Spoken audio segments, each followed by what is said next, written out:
Selamat sore untuk kita semua. Perkenalkan, nama lengkap saya Jerly Mardina Lake, NPM 21210178, Prodi Ilmu Pemerintahan, Fakultas Ilmu Sosial dan Ilmu Politik.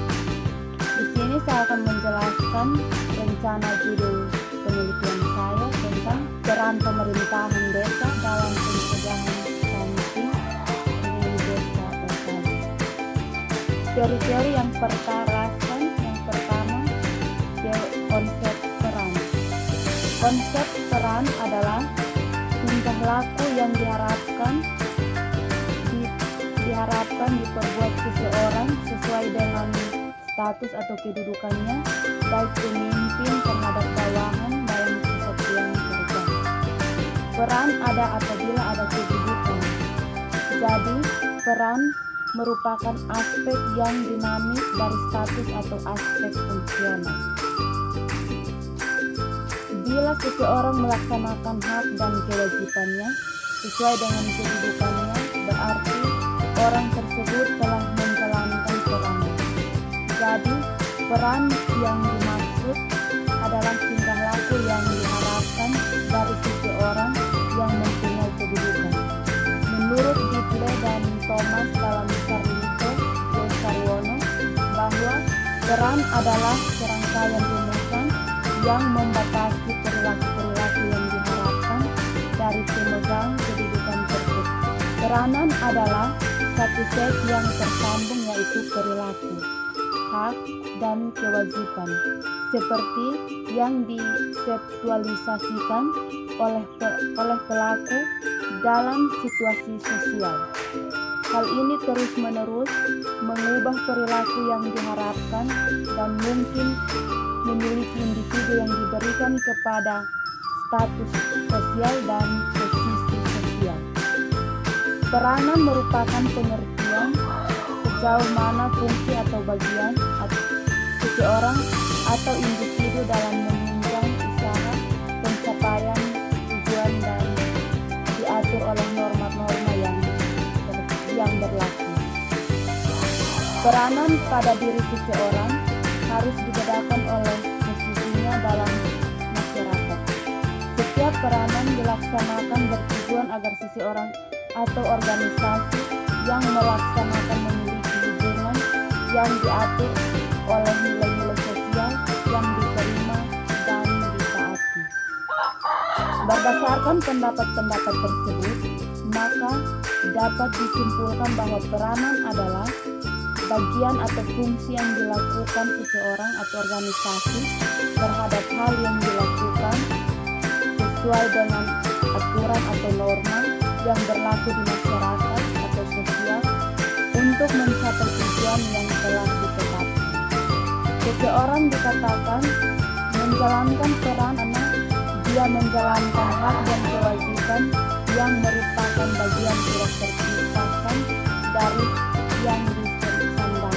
Yang kedua, pemerintahan desa yang disebut dengan nama lain telah ada sebelum Negara Kesatuan Republik Indonesia tertentu.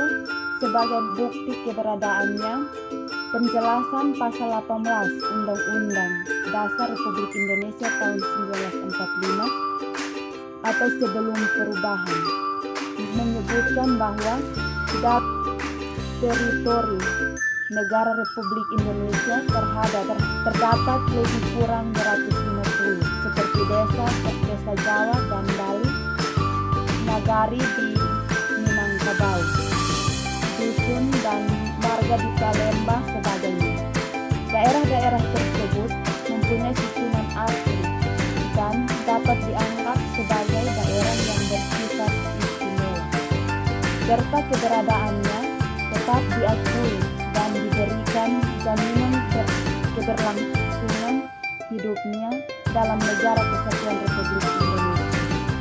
Menurut tanggapan sosiolog, desa sebagai daerah pedesaan atau rural maupun sebagai lingkungan masyarakat atau komuniti.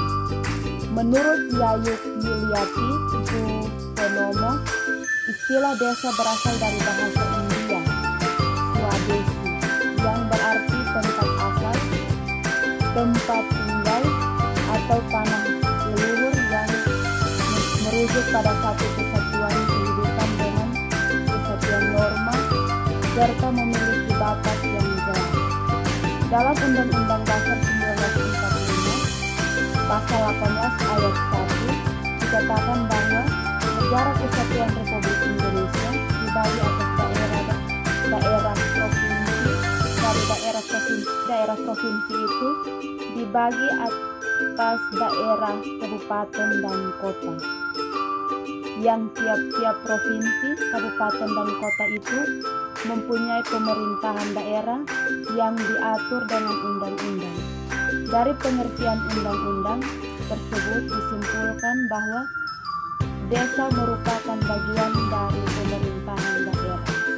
Menurut Peraturan Pemerintahan Nomor 72 Tahun 2005, Pasal 1 Angka 06 tentang desa, disebutkan bahwa pemerintahan desa adalah penyelenggaraan urusan pemerintahan oleh pemerintahan desa adalah badan permusyawaratan desa dalam mengatur dan mengurus kepentingan masyarakat setempat berdasarkan asal-usul dan adat istiadat setempat yang diakui dan dihormati dalam sistem pemerintahan Negara Kesatuan Republik Indonesia. Mok Solekhan menyimpulkan bahwa pemerintahan desa merupakan kesatuan masyarakat hukum yang memiliki kewenangan mengatur dan mengurus good governance. Ada 3 pilar unsur yang saling terlibat, yaitu pemerintah, masyarakat, dan sektor swasta. Di antara ketiga pilar tersebut, keterlibatan masyarakat secara aktif merupakan model baru dalam tata pengelolaan pemerintahan desa. Hal ini berbeda dengan paradigma pengelola pemerintahan sebelumnya dan pemerintahan sebagai satu-satunya penyelenggaraan pemerintahan. Dengan demikian, hal ini untuk menghindari jika hubungan antara warga dan perangkat desa memiliki kedekatan personal karena adanya hubungan di kerabatan, sehingga kedua unsur itu saling beririsan secara personal dalam ruang lingkup yang lebih privat.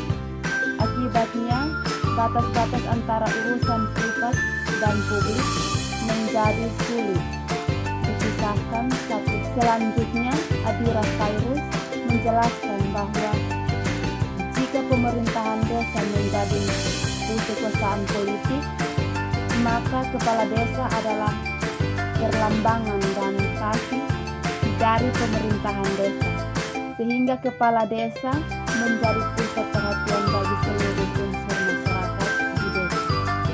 Seorang kepala desa harus memahami sumber legitimasi kepala desa dapat berupa ucapan yang disampaikan, nilai prinsip yang diakui, serta tindakan yang dilakukan. Teori yang ketiga yaitu stunting. Stunting adalah kondisi tinggi badan seseorang lebih pendek dibandingkan tinggi badan orang lain pada umurnya. Stunting atau panjang badan terhadap umur yang rendah digunakan sebagai indikator malnutrisi kronis yang menggambarkan riwayat kurang gizi balita dalam jangka waktu lama. Stunting pada balita atau rendahnya tinggi atau panik menurut umur merupakan indikator kronis malnutrisi. Short statur ditetapkan apabila panjang atau tinggi badan menurut umur sesuai dengan jenis kelamin balita. Pengukuran antropometri gizi untuk memantau pertumbuhan dan perkembangan balita umur 6-24 bulan menggunakan indeks TB menurut baku rujukan WHO 2007 sebagai langkah mendeteksi status stunting, menggambarkan status gizi kurang yang bersifat kronik pada masa pertumbuhan dan perkembangan sejak awal kehidupan.